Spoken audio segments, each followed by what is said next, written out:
Hello and welcome to India Tonight. I'm Shubhani Gharat and joining us in the studio is my colleague Jude Sanit. And Jude, it's a big setback for the India's debt market, and that's the big story that we are tracking this Friday evening. In fact, Bloomberg Index Services has deferred the inclusion of the Indian government bonds into the Bloomberg Global Aggregate Index following an earlier delay in January. Now, Bloomberg said the decision was taken after the feedback from investors seeking more time for recent market improvements to be fully established. The index provider said it will continue discussions with market participants and provide further updates as review progresses. Now, this inclusion matters to us incredibly at a time when, FIIs are exiting the country. Absolutely. I'll tell you why it matters even more, Shibani. And that's simply because the Bloomberg Global Aggregate, remember, is closely tracked by global fixed income investors. So inclusion of Indian government bonds will likely open doors to larger foreign inflows, likely lower borrowing costs, and more importantly, integrate India's bond market with global capital markets. Remember, the index is among the world's most widely followed benchmarks for investment-grade debt, and this inclusion would be an important milestone for India's financial markets. So to hear more on why this matters and the disappointment that has ensued ever since that decision has been deferred, we now have Anurag Joshi joining us to put things into perspective. Anurag, take it away. Bloomberg Index Services has deferred taking a decision on including Indian bonds in its debt indexes.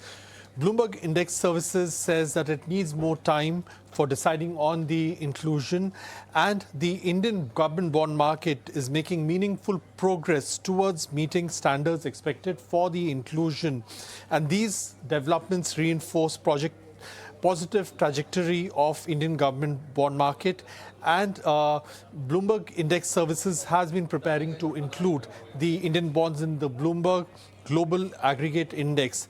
Bloomberg Index says that many market participants would like to see these enhancements become more firmly established, which have to do with the structure of the local debt market. The Bloomberg Global Aggregate Index is a key benchmark for the global investment grade fixed income markets, and BISL believes that the inclusion decision should be supported by regulatory and market structure reforms. Right, to discuss this, we are now joined in by Devang Shah. He is the head of fixed income at Axis Mutual Fund. Devang, thank you so much for joining us today on ET Now. Now, this, in fact, we've seen that how significant, help us understand first, how significant is Bloomberg's decision?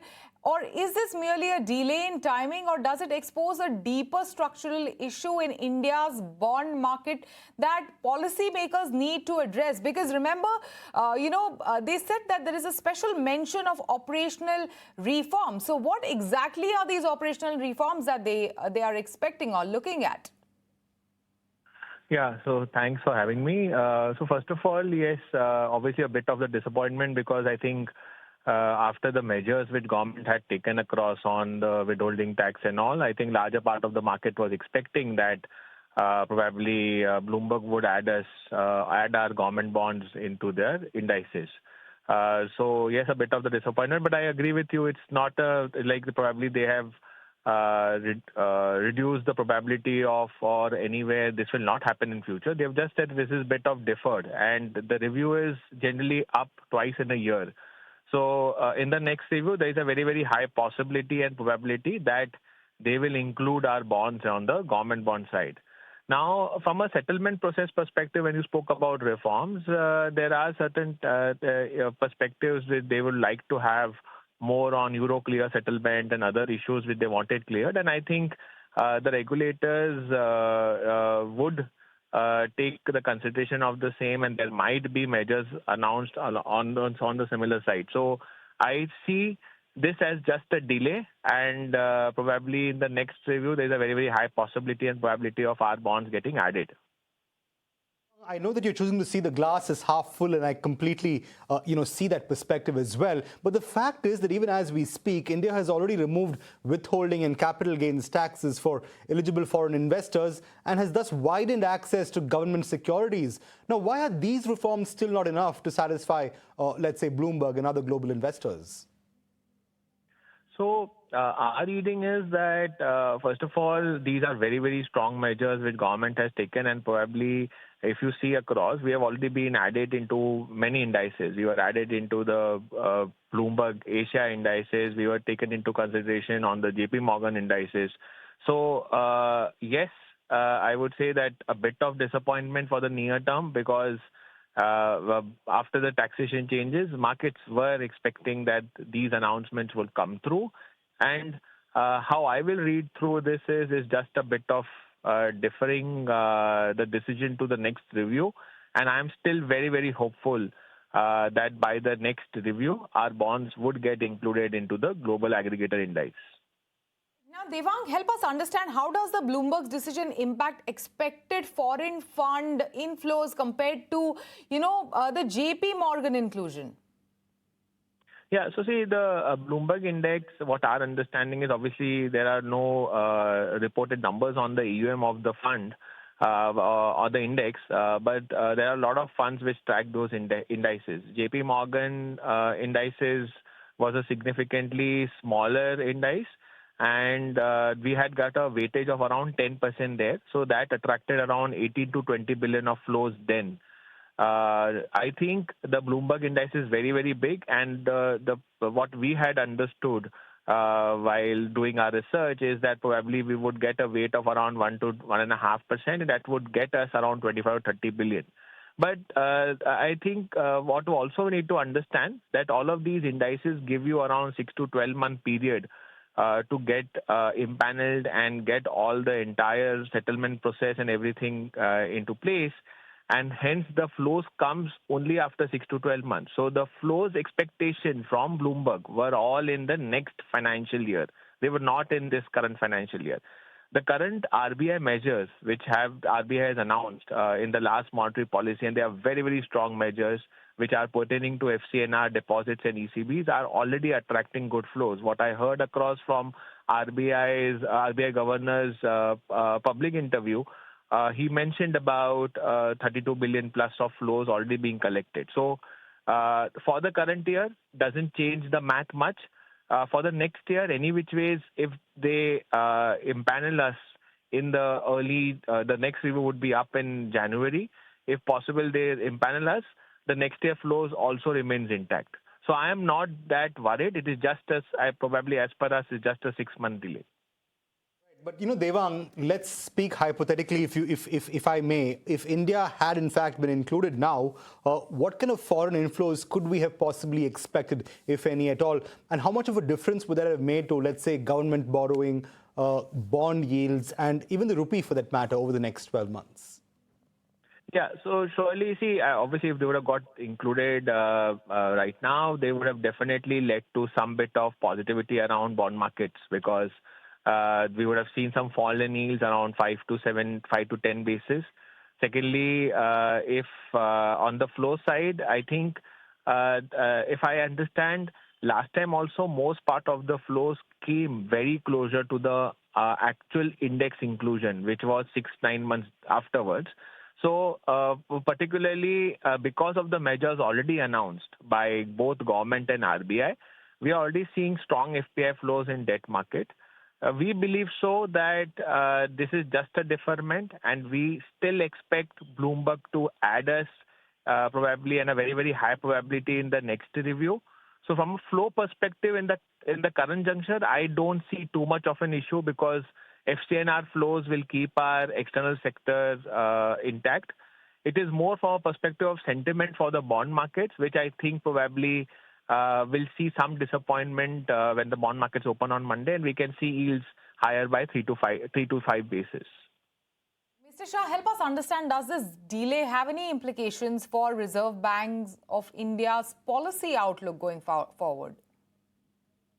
No, I don't think that this would have any significant impact on the monetary policy decision. The monetary policy decision is any which way is well guided by the, I would say, inflation mandate. And currently, if you look at the Q1 inflation, actually it's below RBI's projection. And in their entire year projection, also they've taken crude at 95, and crude is still hovering around $90. So looking at the growth inflation dynamics, I still believe that in the upcoming monetary policy, RBI would probably continue with a cautious pause and would be probably guide market that they would continue to be data dependent. Obviously, the external sector, due to the geopolitical uncertainty, remains fragile, and RBI would be cautious about the same. But the current inflation growth dynamics doesn't warrant any change in monetary policy outlook as per us. And specifically, this delay doesn't lead to any impact on monetary policy decisions. Given that this is just a deferment, Devang, if you were to look ahead, what milestones could investors possibly watch out for before the next review? For instance, are there any concrete reforms or market developments that could perhaps convince Bloomberg that India is ready for inclusion? And if yes, how realistically would that timeline pan out? See, as per us, I think there are a lot of engagements already going on with various platforms. As I told you, the Euroclear, which is an important variable, which the Bloomberg Index were probably looking at. So there were a lot of engagements already happening across. We believe so that RBI and the regulators have done a good job by changing the taxation perspective. We believe, and we continue to believe, that over the next cycle or so, when it's up for review, there would be a significant high probability of our bonds. And if you actually look across at the entire press release also done by the Bloomberg indices, they've said that we are very close, and somewhere down the line it's just a deferral. So I would say just a mild disappointment. We should not get too worried about the FX flows and other aspects currently. Well, Mr. Shah, thank you so much for joining us today on ET Now and giving us insight on this latest update. Now, it is time for us to slip into a very short break. You don't go anywhere. We'll be right back. A lot of news to follow on the other side of this break.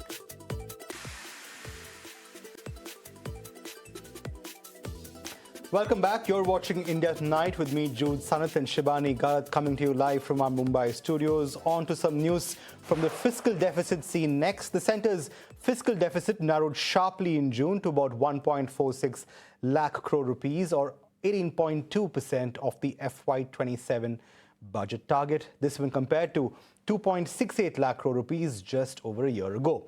Now, the improvement was driven by higher tax collections and stronger receipts, even as the government stepped up infrastructure spending. In fact, capital expenditure rose to about 89,300 crore rupees, while gross tax revenues came in at about 3.76 lakh crore, thereby reflecting the government's continued focus on balancing fiscal prudence with growth-led spending. My colleague Kuldeep Singh filed this report. Well, the government's fiscal deficit touched 18.2% of the full-year target during the first quarter of FY27. As per the data released by the Controller General of Accounts, the fiscal deficit rose slightly to rupees 3.1 lakh crore from rupees 2.8 lakh crore in the year-ago quarter. The expansion was largely driven by the sharp 24% expansion in the capital expenditure amid the ongoing West Asia crisis. In fact, the government has pegged fiscal deficit at 4.3% of GDP, which is 16.96 lakh crore rupees for the full year. Talking about the tax revenues, as per data, the gross tax revenue rose by a sluggish 4% to rupees 9 lakh crore during the first quarter. And this was led by a 22% contraction in the excise duty. This reflects the impact of excise duty cut on petrol and diesel amid the West Asia crisis. However, the custom duty inflows surged by 36% to rupees 57,741 crore, aided by the duty hikes on gold and silver, elevated global commodity prices, as well as a low base. Talking about the expenditure, the revenue expenditure rose by 7.4% in the quarter one amid a double-digit contraction in interest payments, even as subsidies expanded by a sharp 37%. The capital expenditure, as I said, expanded by a robust 24% to rupees 3.4 lakh crore during the first quarter, amid a 66% expansion in the month of June only. Now, the Union Cabinet has approved Samudra Manthan, the National Offshore Exploration Scheme, a massive 84 crore rupees initiative aimed at strengthening India's energy security by boosting domestic oil and gas exploration. Announcing the decision, Union Minister Ashwini Vaishnav said the scheme seeks to enhance India's offshore reserves and increase domestic hydrocarbon production, reducing dependence on imports. The program has two key components: large-scale seismic data acquisition, processing and interpretation, and accelerating offshore exploration through common infrastructure and manufacturing support. The government says the initiative will help unlock untapped offshore potential, attract greater investment onto the exploration sector, and support India's long-term goal of achieving greater energy self-reliance. समुद्र मंथन भारत में oil and gas के exploration और production का programme है और बहुत ambitious programme है। 84,000 करोड़ रुपीस का प्रोग्राम है।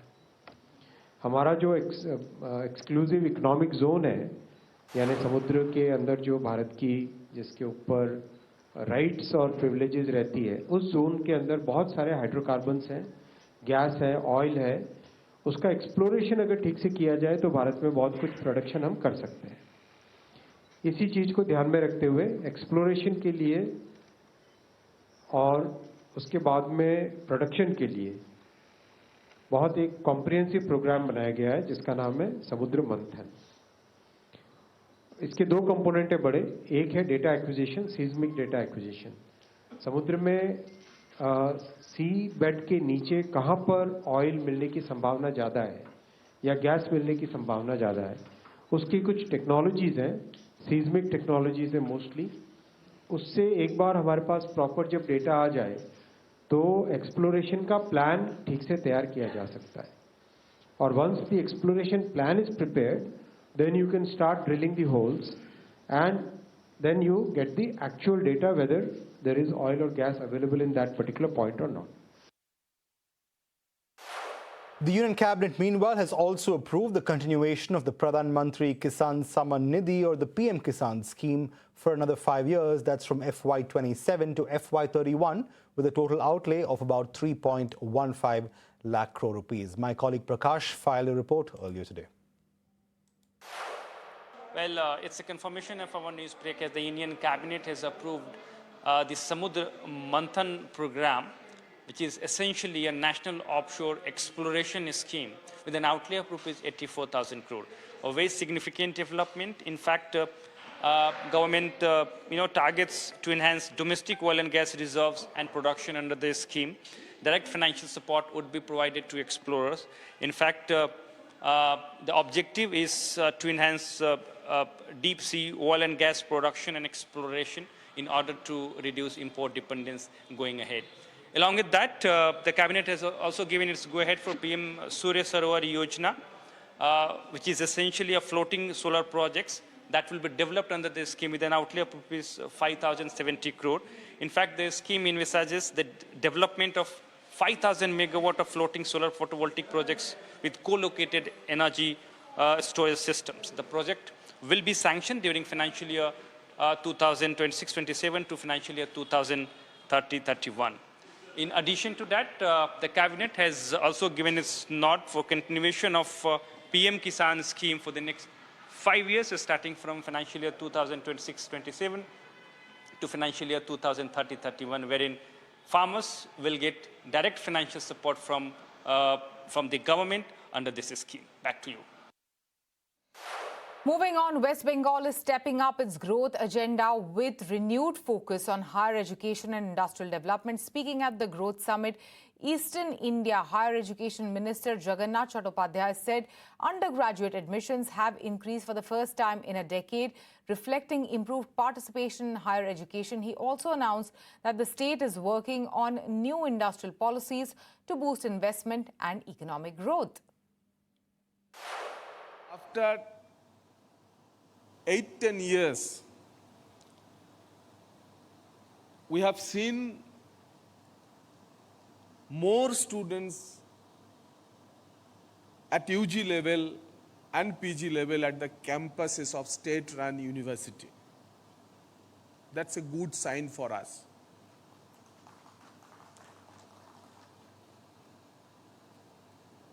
After several years, this time we are seeing more students are coming, more students are getting admitted at engineering colleges, both private and government. In last 2 months, we have changed everything. This is not the fact. But at least we can send out a message that something good change will happen to the state, as a bad aim has gone and a good aim is inspiring us. So friends, we can tell only one thing. After this historic victory, we have many things to do. We are coming up with a new industrial policy. We will be coming up with several sectoral new policies to be announced very soon on sector basis. And we believe that an integrated West Bengal with the national framework, with the national stage, with the national policy, and the true impact after several decades of double engine. I mean, probably Dr. B.C. Rai was the last Chief Minister of Bengal where he got the true double engine impact. And it's been a week since the Commonwealth Games 2026 began in Glasgow, and it's also been a week of plenty of medals for India. So we have Shaurya joining us now with a breakdown of the week that was at the Commonwealth Games. Take a look. It has been a week of Commonwealth Games 2026 in Glasgow, and India has had a plenty of movements and plenty of medals. And the heavy lifting is done by the weightlifters. It has the most successful category and in the India contingent. And Mirabai Chanu is headlining the campaign, once again showing that she is a legend. She completed a stunning hat-trick of Commonwealth gold medals, and she made a games record of 190 kg total in the women's 48 kg category. But some of the biggest medals came in from the athletics department, and it was historic first for Gulveer Singh as he won the medal in 10,000 meters race, and it was his silver that made the history here. And it was the high jumpers who also made us proud, and it was Sarvesh Khoshare who won a silver in high jumping. First ever medal for India in men's high jumping. With that, we also got a medal in a silver in long jumping, and it was the discus throwers who also made us proud with a bronze. But talking about the Commonwealth para-athletes, they also created history. It was Sharmila Dhankar who wins the F57 shot put, and it was a historic moment as she was the first Paralympian to win a gold in these games. And after that, it was the racers who also made us proud in track and field, as India won a gold and a silver in the men's 100 meters race in T47 category, and it was Dilip Gavit who stormed into the golds and Mohammad Basil taking the silver. And despite having a short contingent, India has made us proud. The Indian contingent has made us proud. With 1 week done, India has 3 golds, 10 silvers and 4 bronze, making the total to 17, and we are currently on 10th position. But with that, the boxers have also registered confirmed medals, so that has to be added as well. So that has been the first week for India at the Commonwealth Games. Right, thank you, Shaurya, for that. Well, with that, it's a wrap on this edition of India Tonight. Goodbye from me, Shubhani Gharat, and my colleague Jude Sanid, and the entire team of ET Now.